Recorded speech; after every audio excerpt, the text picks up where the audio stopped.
Make sure it's...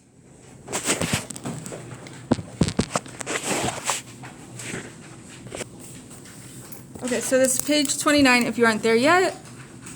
2-8. This is the last lesson in this chapter, actually. So we're covering the last lesson today. We'll do a practice test on Monday, and then Tuesday will be the test. The proofs that you're seeing on the homework and the workbook will be the same proofs I'm using on the test. So be mindful of that as you're going through the examples. Take your time with them. Make sure you understand them. Starting with number 1. It wants us to find the measure of each numbered angle. It says measure of angle 2 is 57 degrees. It wants to know the measure of angle 1. Well, we see a linear pair. These angles come together to form a straight line. Therefore, they are supplementary. They add to 180 degrees.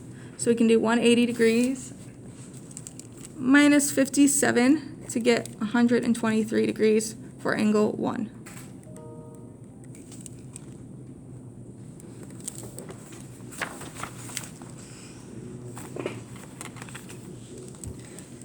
Then number 2, it shows that this angle right here is a right angle. It's 90 degrees.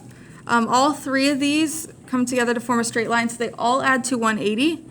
If we know that this is 90 degrees, this area over here has to be 90 degrees because it has to add to 180. We're told that measure of angle 5 is 22 degrees. To find measure of angle 6, we can do 90 minus 22 to get, I believe it's 68 degrees.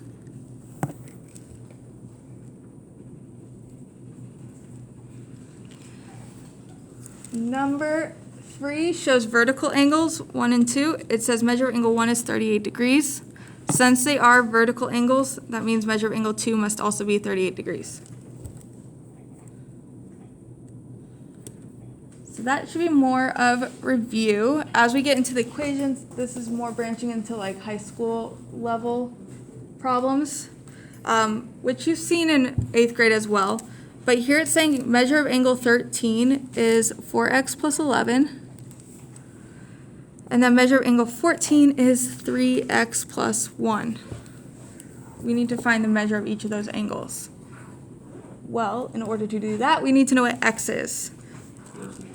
These 2 angles add to 180 degrees, so we're going to use these expressions to solve for x. So 4x plus 11 plus the second angle, 3x plus 1, equals 180.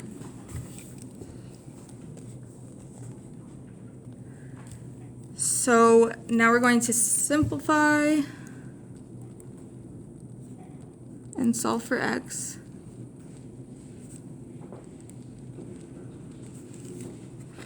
Am I doing all this math in my head? No, I've just done it a couple times today, and I get x equals 24.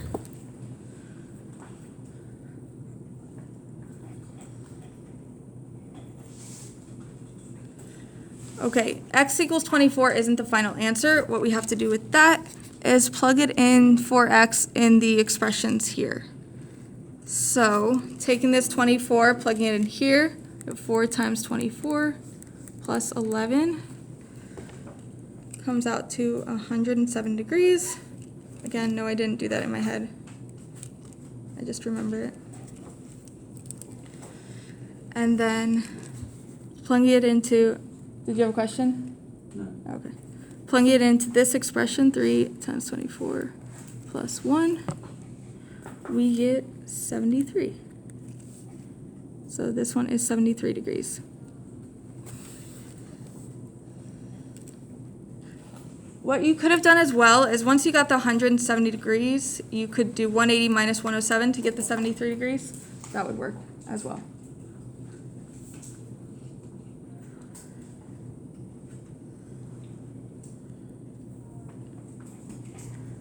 Okay, number 6, we're going to skip number 5 and go to number 6. It shows measure of angle, or it shows 2 and 3. These are vertical angles, so the measure of angle 2 equals the measure of angle 3. They gave us expressions for each. What we can do is set those equal to each other to solve for x. So 4x minus 26 equals 3x plus 4.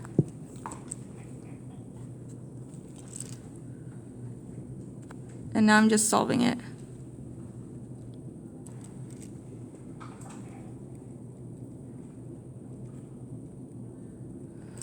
So I get x equals 30. That is not my final answer because it's asking for the angle measure. So now I have to take these expressions and plug in 30 for x.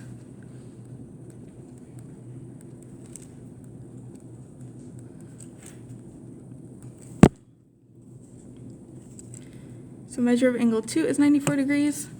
The next one I'm solving for it as well. And I get 94 here too. Now if you're very confident with your first answer, you would know that angle 3 would equal the same thing. But you can also check yourself just by solving it out.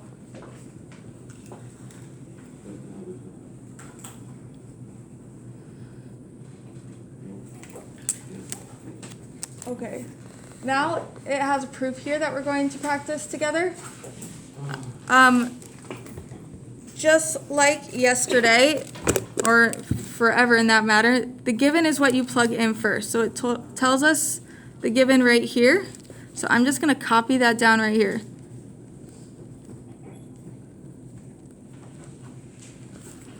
And then the reason is given. Then you might also want to just plug this in here right off the bat, because if they're giving you partial credit for the problem, you want to make sure you have as many blanks accurate as possible. And that's a good way to ensure they're accurate. So you're trying to prove this, so this is going to be your last step here. Okay, now let's look at what they gave us. You need to refer to the given and the picture to really make sense of what you have. It says QPS, this angle right here, is congruent to TPR, this angle here. What you're trying to prove is that this angle is congruent to this one. And we're going to walk through what they have here and to help us understand the problem. So it says measure angle QPS equals measure of TPR.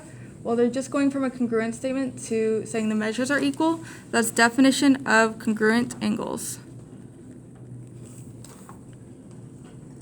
If they are congruent, they are the same measure. Here it's saying the measure of QPS is equal to QPR plus RPS. That's angle addition postulate. And same with TPR is equal to TPS plus SPR. That is angle addition postulate.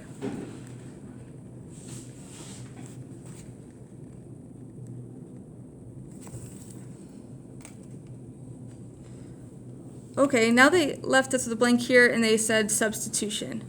Well, since QPS equals TPR, this is equal to QPS, so we're going to plug this in here, and this is equal to TPR. So we're going to set these two expressions equal to each other. So measure of angle QPR plus measure of angle RPS equals measure of angle TPS plus measure of angle RPS. And I just copied these expressions and put them equal.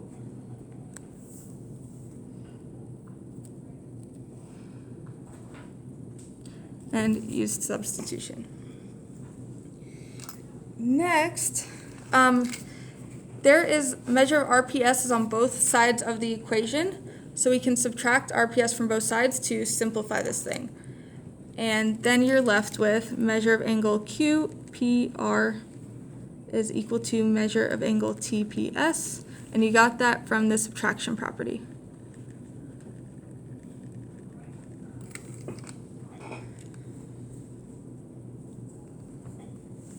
And then last but not least, we're really close because we're with the angles that we need for the prove part. The only difference is this is a congruent statement, so we need to change it into congruence by definition of congruent angles.